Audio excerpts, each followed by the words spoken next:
নির্বাচনে 10 দলীয় জোট সরকার গঠন করবে ডাক্তার তাহের। সত্যিই কি 12 ফেব্রুয়ারি নির্বাচন হবে, নাকি সব উত্তেজনায় ভরপুর?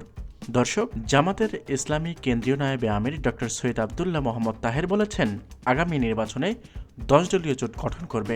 এই জোটে দেশের একমাত্র জীবিত বীরবিক্রম মুক্তিযোদ্ধা এবং ছাত্র প্রতিনিধিরা আছেন। আমি চাই প্রতিহিংসার রাজনীতি বন্ধ হোক।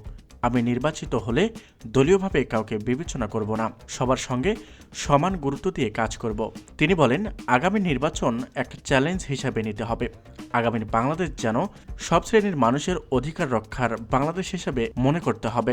আগামী নির্বাচন আমাদের তরুণ প্রজন্মের জন্য একটি সুখী সমৃদ্ধশীল সমাজ উপহার দেওয়ার একটি মাইলফলক হিসাবে কাজ করতে হবে।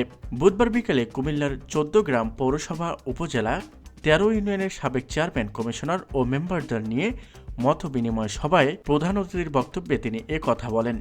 ডক্টর তাহের বলেন, আগামী নির্বাচন খুবই চ্যালেঞ্জিং। স্বাধীনতার 54 বছর পর আমরা ভারতীয় দাসত্ব থেকে 5 আগস্ট বিপ্লবের মধ্যে মুক্তি পেয়েছি। আমরা স্বাধীন ছিলাম না, আমাদের এটা ভূখণ্ড ছিল। কিন্তু যারাই সরকার ছিল তারা ভারতের সঙ্গে বৎসতার স্বীকার করে এদেশকে পরিচালনা করেছে। তিনি আরও বলেন, আমাদের যুবকেরা জীবন ও রক্ত দিয়ে সেই ভারতের আধিপত্যবাদ থেকে বাংলাদেশকে মুক্ত করেছে। আমরা স্বাধীন অর্জন করেছি, নতুন বাংলাদেশ গড়েছি।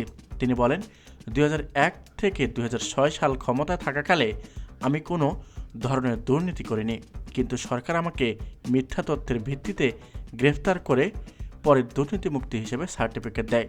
14 গ্রাম উপজেলা জামায়াত আমির মাহফুজুর রহমানের সভাপতি ও সেক্রেটারি বেলাল হোসাইনের পরিচালনায় নোয়াবাজারের খাদিজা ইন হোটেলে আয়োজিত সভায় বিশেষ অতিথি ছিলেন কুমিল্লা দক্ষিণ জেলা ও জামায়াতের আমির অ্যাডভোকেট মোহাম্মদ শাহজাহান, সাবেক আমির আব্দুস সাত্তার এবং উপজেলা আমির শাহাবুদ্দিন, পৌর আমির মাওলানা মোহাম্মদ ইব্রাহিম। বক্তব্য রাখেন সাবেক চেয়ারম্যান আবুল কাশেম, নুরুল আমিন, ওয়াজিউদ্দিন ভুইয়া, খোকন, ইঞ্জিনিয়ার মুজিবুর রহমান, আবুল কাশেম, ইমদাদুল হক শাহী, মোস্তফা নুরুজ্জামান খোকন, ইকবাল হোসেন মজুমদার।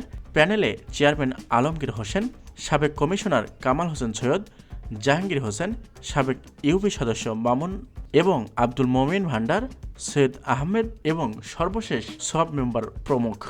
তো দর্শক, সব মিলিয়ে আগামী নির্বাচনে আপনারা কোন দলকে সরকার গঠন হিসেবে দেখতে চান, এ নিয়ে আপনাদের মতামত অবশ্যই কাম্য। ধন্যবাদ।